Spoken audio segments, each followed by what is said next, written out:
दोस्तों नमस्कार, आप देख रहे हैं सत्य हुंकार में आपके साथ सत्यपाल। चुनाव प्रचार का आज आखिरी दिन है।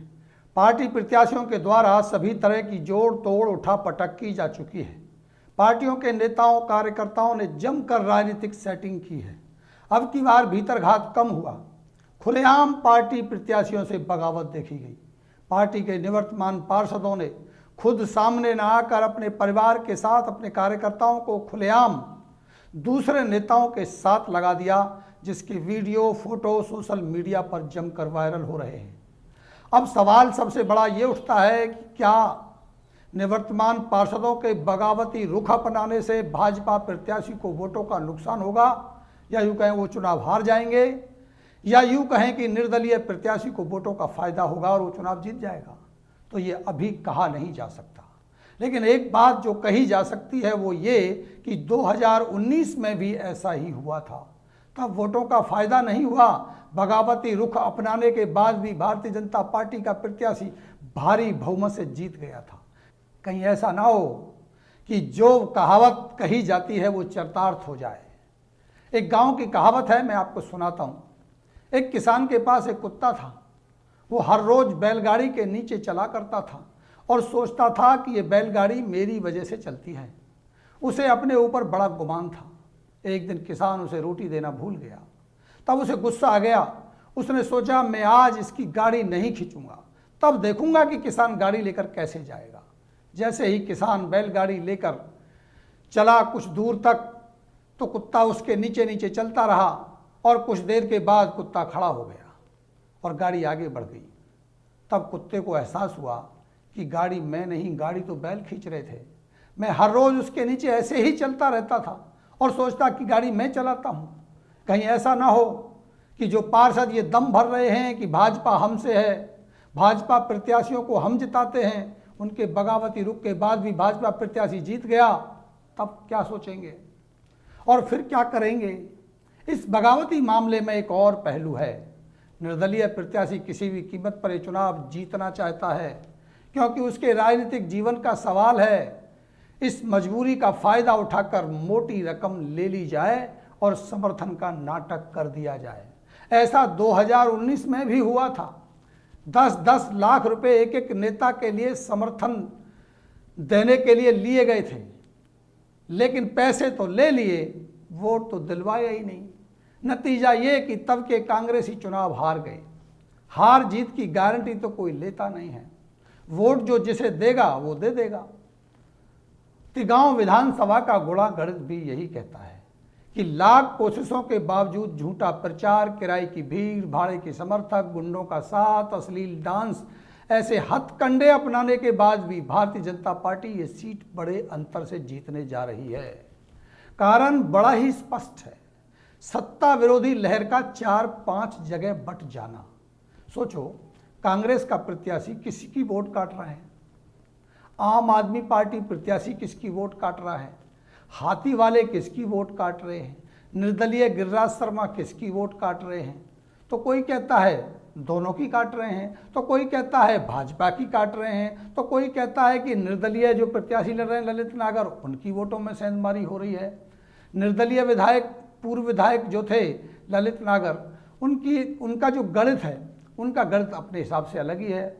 वो सोच रहे हैं सारा वोट बीजेपी का ये काट ले रहे हैं, मेरी बची वो मेरे को मिल जाएगी, मैं जीत जाऊंगा। आप समझ लीजिए कि सभी लोग तो भाजपा का ही वोट काट रहे हैं, ये सच है, ये गलत नहीं है, क्योंकि सत्ता में भाजपा है और सत्ता से ही वोट कटेगा।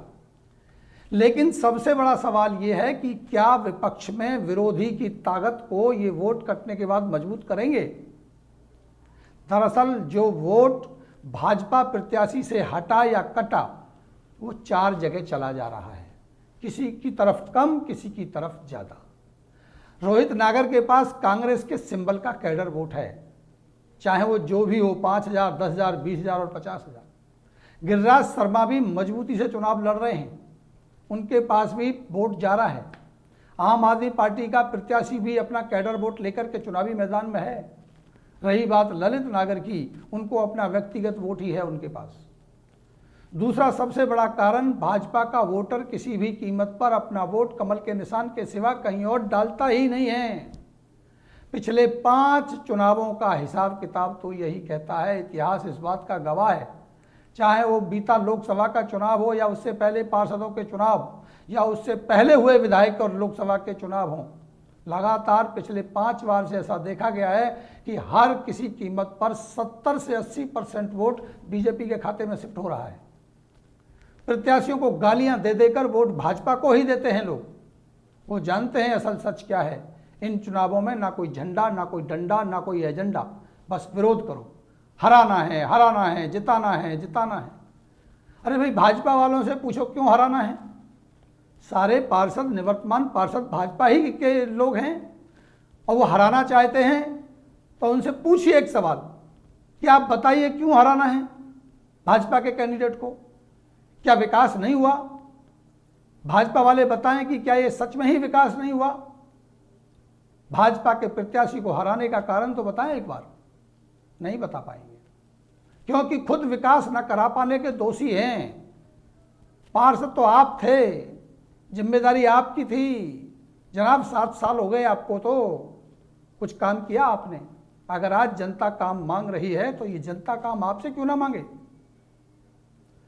जनता हिसाब मांगती है तो मुंह छुपाए क्यों घूमते हो?